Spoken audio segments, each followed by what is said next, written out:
میں یہ شیطان اکڑ کے کہنے لگا کہ خالق کائنات میں تو آدم سے بہتر ہوں، انا خیر منہ، میں اس سے بہتر ہوں، خلقتنی من نار وخلقتہ من طین، تو نے مجھے آگ سے پیدا کیا اور اس کو مٹی سے پیدا کیا، اور میں آگ کا بنا ہوا، آگ کے شعلوں سے، بھڑکتے شعلوں سے میری تخلیق ہوئی ہے، اور میں اس مٹی کے پتلے کو سجدہ کروں؟ میں تو ایسا نہیں کروں گا۔ ابا واستکبر، اس نے انکار کر دیا، تکبر کا اظہار کیا۔ تو خالق کائنات کا کیا حکم ہے؟ قال فاخرج منها فانک رجیم، خالق کائنات نے فرمایا کہ یہاں جنت سے نکل جا، تو دھتکارا ہوا ہے اور لعنتوں کا طوق تیرے گلے میں ہے۔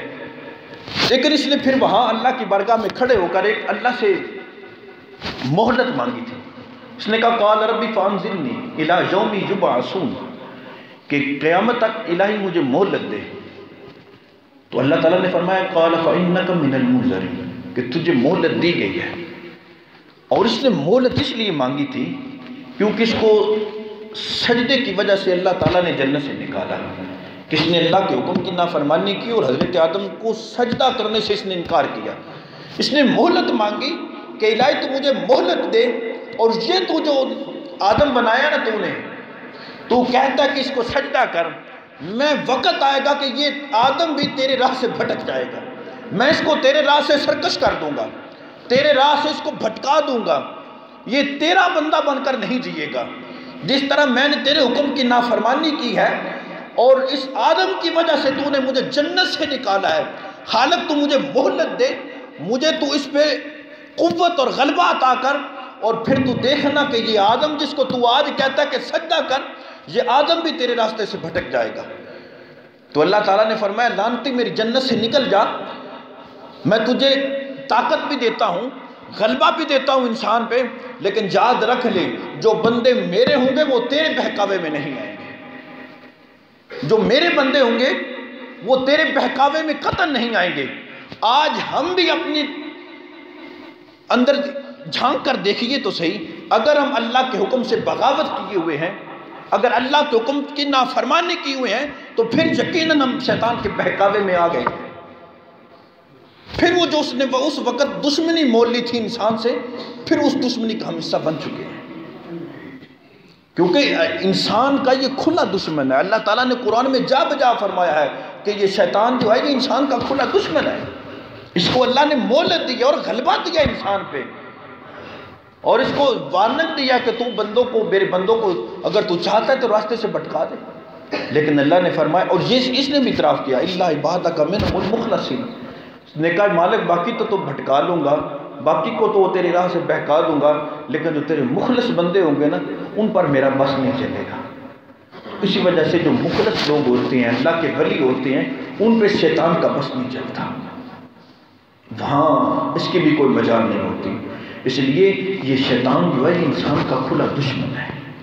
اور اس نے یہ وعدہ کر رکھا ہے اللہ سے کہ میں انسان کو راہ راست پہ نہیں چلنے دوں گا، میں انسان کو تیرے حضور جھکنے نہیں دوں گا، میں اس انسان کو تیری عبادت کرنے سے باز رکھوں گا، میں انسان کو گناہوں میں مبتلا کرتا رہوں گا۔ اگر آج دیکھیں ہم گناہوں میں مبتلا ہیں، اگر نماز پڑھنے سے ہم کتراتے ہیں، عبادت کرنے سے کتراتے ہیں، تو پھر تو ہم تو شیطان کا کام آسان کر رہے ہیں، پھر جو اس نے اللہ سے وعدہ کیا تھا پھر تو اس کا وعدہ پورا ہو جائے گا، اور انسان کا وعدہ حضرت آدم علیہ السلام سے اللہ نے لیا تھا، پھر وہ تو وعدہ باقی رہے گا۔ اس لیے ہم بحیثیت انسان، ہم پہ یہ فرض ہے کہ ہم شیطان اگر ہمارا دشمن ہے، وہ ہمیں نیکی کے راستوں پہ نہیں چلنے دیتا، تو ہم بھی اس کے خلاف جہاد کریں۔ اگر نفس ہمارا ہمیں نیکی کے راستے پہ نہیں چلنے دیتا تو ہم نفس کے خلاف جہاد کریں۔ یہی انسان اور شیطان کی حقیقت ہے۔ شیطان اور انسان میں یہی فرق ہے کہ شیطان انسان کو راہ راست سے بھٹکاتا ہے، وہ اللہ کے راستے سے آنے سے خود بھی اس نے اللہ کا حکم نہ مانا، اور ایک سجدے کی وجہ سے وہ جنت سے نکالا گیا۔ صاحبو آپ بتاؤ آج ہمارے کتنے سجدے ہیں جو قضا ہو رہے ہیں، اس نے اللہ کا ایک حکم نہیں مانا، وہ جنت سے مردود ہو کے نکالا گیا۔ ہم کتنے اللہ کے حکام کی نافرمانی کر رہے ہیں، اس نے ایک سجدہ نہیں کیا اور جنت سے نکال دیا گیا تھا۔ آج ہم اندازہ تو کریں ہمارے دن کے اندر کتنے سجدے قضا ہو رہے ہیں، اور پھر بھی ہے کہ اللہ کی رحمت ہم سے دور نہیں ہوتی، پھر بھی اللہ ہم پہ اپنی رحمتیں عطا کر رہا ہے، پھر بھی اللہ اپنے کرم کی بارش ہم پہ برسا رہا ہے، تو اس میں ہمارا کمال نہیں ہے۔ اس میں ہمارا کوئی کمال نہیں ہے کہ ہم گناہ کرتے ہیں اور نیکی کی طرف بھی نہیں جاتے اور اللہ کے حکم کی نافرمانیاں بھی کرتے ہیں، پھر بھی اللہ کی رحمتیں ہم پہ گھیرا کیے ہوئے ہیں۔ یہ فقط صدقہ ہے تو حضور کی ذات کا صدقہ ہے،